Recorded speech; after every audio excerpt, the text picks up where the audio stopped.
안녕하십니까. 혼란한 정치 시사의 술을 술술 풀어보는 송국권의 혼술 4월 16일 일요일에 인사드립니다.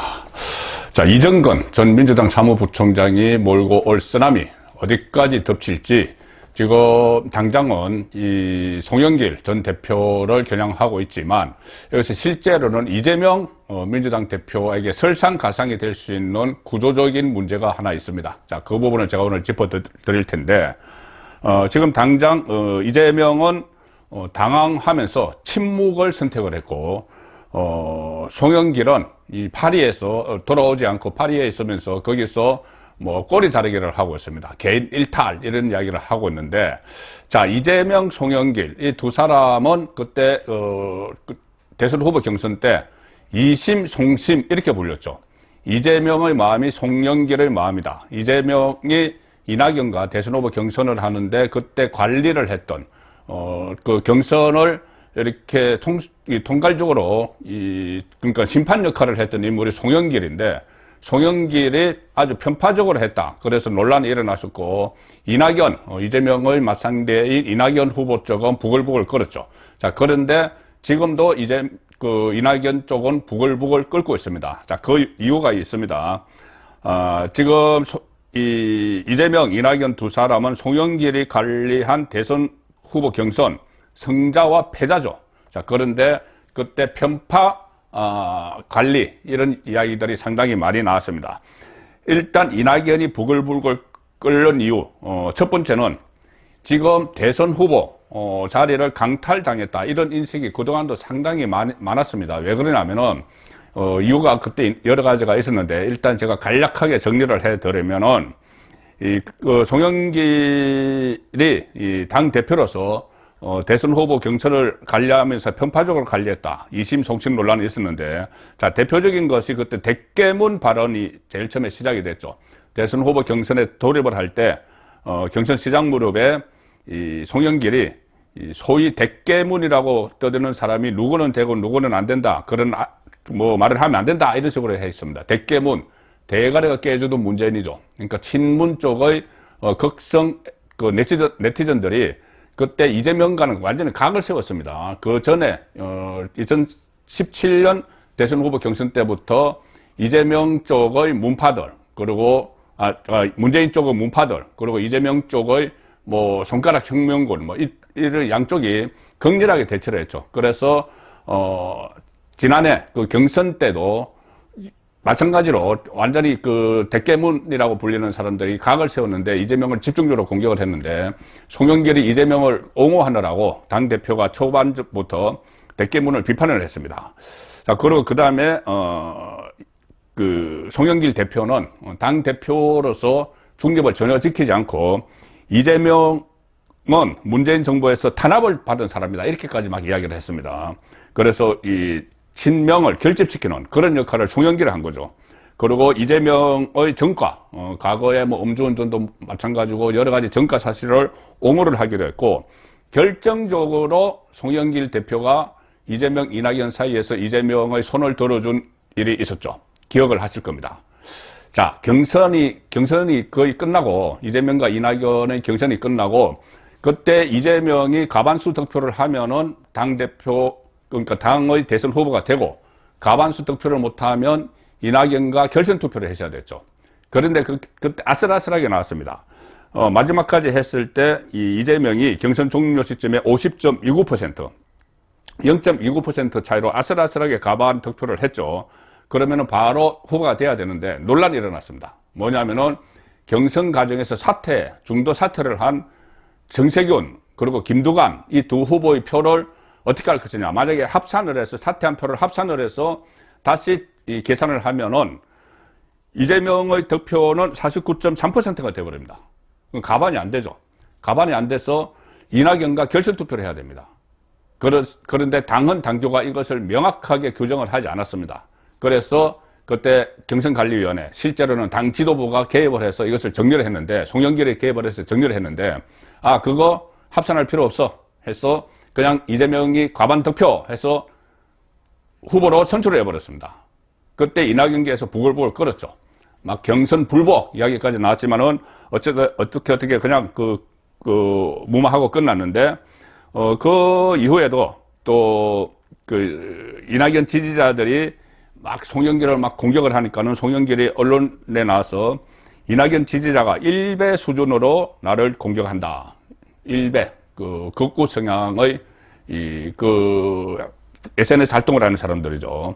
자, 그렇게 해서 이낙연이 또 반발하고, 이렇게 상당히 갈등이 있었습니다. 어쨌든, 이재명이 당대표, 대선 후보가 되는 데는 그때 당대표였던 송영길과의 이심송심, 이것 덕분이었다. 자, 이런, 결과, 이런 분석은 교도관도 계속 나왔는데, 그래서 이낙연이 부글부글 끓었는데, 이번에 결정적으로 이낙연 입장에서는 참, 황당한 일이 지금 벌어진 겁니다. 뭐냐 하면은, 자기의 대선 후보 자리를 강탈했다고 이낙연은 송영길에 대해서 생각하는데, 송영길이 국회의원들을 돈으로 매수를 해서, 이정근, 윤관석을 내세워서 돈으로 매수를 해서 대표가 됐다.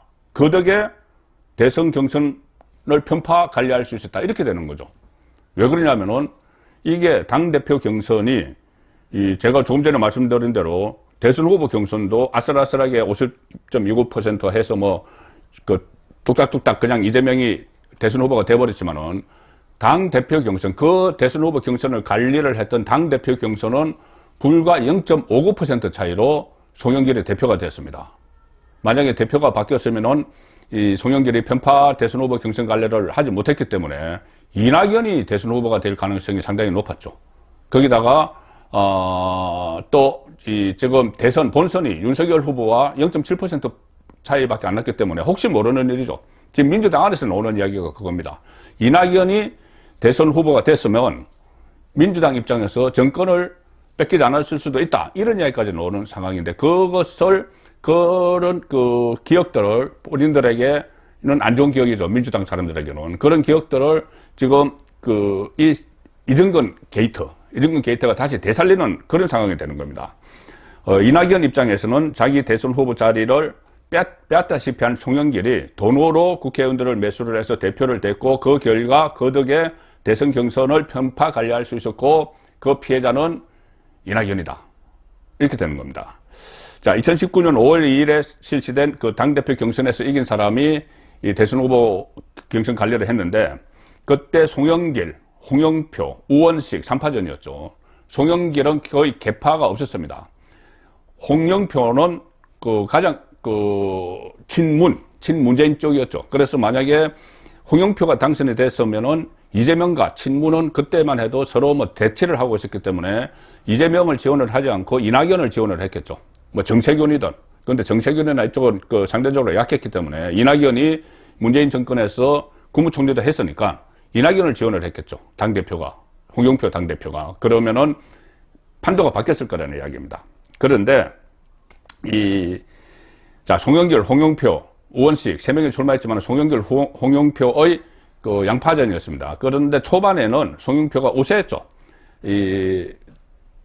그러니까 당대표의 세 번째 출마를 했기 때문에 삼수, 여기에 대해서 동정론도 있었고 또 하나는 호남 지지세가 송영길이 강했습니다. 민주당에서는 호남이 거의 선택을 하죠.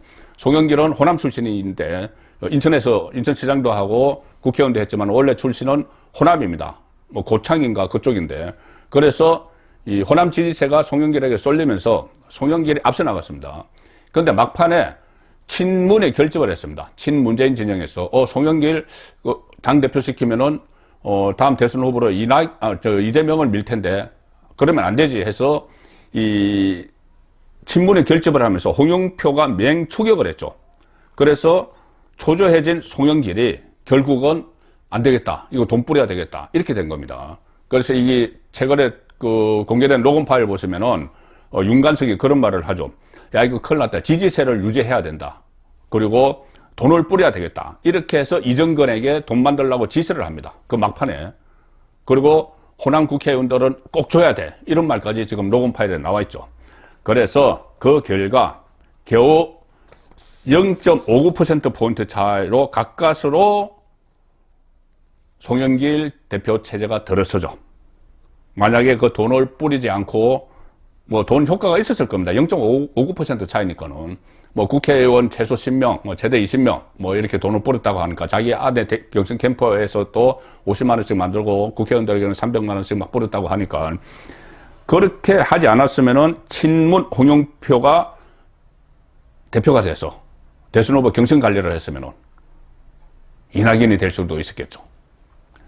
자, 그래서 지금 이런 것들이 물론 지나간 것들이지만은 하나하나 복귀가 되는데 이 복귀가 되는 것이 중요한 것이 이렇게 되면은 이재명과 이낙연 쪽에 아주 감정이 쌓이게 됩니다. 감정이 쌓이고 이낙연은 생각할수록 분한 거죠. 대선 후보 경선에서 본인이 아깝게 진 것도 결국은 대장동에서 돈을 만드는 이재명 일당 때문에 졌고, 그리고 그 이재명에게 편파적으로 대선 경선 관리를 한 송영길도 돈 때문에 돈을 풀어서 되고, 이러면 이낙연 입장에서는 의문의 이패를 당한 겁니다. 억울한 거죠. 그래서 이낙연은 뭐 그렇지 않아도 이재명의 돈 살포로 경선에서 패배했다 이런 생각을 하고 있는데, 정진상, 김용희 경선 과정에서 돈을 마련했죠. 특히 김용희 지금 구속이 되어 있는데 대선 후보 경선 과정에서 호남에 조직을 만들어야 된다. 그래서 대장동 일당에게 20억 원을 달라. 호남이 이낙연이 강하니까. 그래서 8억 4천만 원까지 받았다가 대장동 사건이 터지면서 더 이상 못 받았죠. 그래서 어쨌든 이 경선 과정에서 대장동 일당의 돈을 이재명이 뿌려서 이낙연은 경선에서 떨어진 측면도 있는 겁니다. 그래서 이낙연 입장에서 보면은 대선 후보 경선 과정에서 상대 쪽 김용, 정진상이 이재명을 위해서 뿌린 돈 때문에 패배를 했는데, 또 지금 보니까는 그것뿐이 아니고 이정건이 송영길 대표 만들기 위해서 돈을 뿌려서 결국 편파적인 경선 관리가 이루어졌다. 그러니까는 이낙연은 돈 때문에 의문의 이패를 당한 거죠. 의문의 이패. 그것도 이재명 쪽, 그리고 이재명과 이심송심이라고 했던 송영길 쪽의 돈 때문에 의문의 이패를 당한 게 이낙연이 돼버린 겁니다. 자, 그렇게 되니 이재명 당황하고 침묵을 할 수밖에 없죠. 이유가 있습니다. 특히 지금 이정근 게이트와 대장동 게이트의 구조가 유사합니다. 자, 송영길이 당대표에 당선되기 위해서 측근들이 돈을 뿌렸죠. 근데 송영길은 그거 나는 모르는 일이야. 일탈이야. 개인 일탈이야. 이정근은 개인 일탈이야. 파리에서 그렇게 이야기하고 있습니다. 이재명은 대선 후보가 되기 위해서 측근들이 김용, 정진상이 돈을 뿌렸죠. 근데 이재명은 나는 모르는 일이야. 또 똑같습니다. 이재명, 송영길이 지금 주장하는 것이. 그러나 송영길 쪽은 송영길을 위해서 돈을 뿌린 이정근의 로건 파일이 공개가 되면서 지금 아수라장이 되어버렸고, 이재명도 본인, 그러니까 정진상, 김용은 모른다고 안 했다고 버티고 있지만 유동규, 남욱의 폭로로 지금 여기도 쑥대밭이 되고 있죠. 그래서 결국 이정근발 쓰나미, 이정근에 대해서 뭐 로비스트라는 이야기도 있고, 또 그냥 브로커, 정치 브로커 아니냐, 뭐 이런 이야기도 있고, 여기에 또 가담을 했던 사람들은 여의도에 넘쳐나는 여의도 낭인들, 이 사람들이 돈 가지고, 돈 봉투 가지고 장난을 한 것이 결국은 송영길뿐 아니라 이재명도 휩쓸어 버릴 듯한 그런 기세입니다. 그리고 이 송영길과 이재명에게서 돈 때문에, 돈 봉투 때문에 의문의 이패를 당한 이낙연에게는 오히려 다시 기회가 생길 수도 있는, 지금 정계 개편이 되고 민주당이 지금 해체 수준으로 갈 수도 있다. 해체 모여할 수도 있다. 그러면은 이낙연에게는 다시 기회가 될 수도 있는 그런 아이러니한 상황이 전개될 걸로 예상이 됩니다. 송국근의 혼술이었습니다.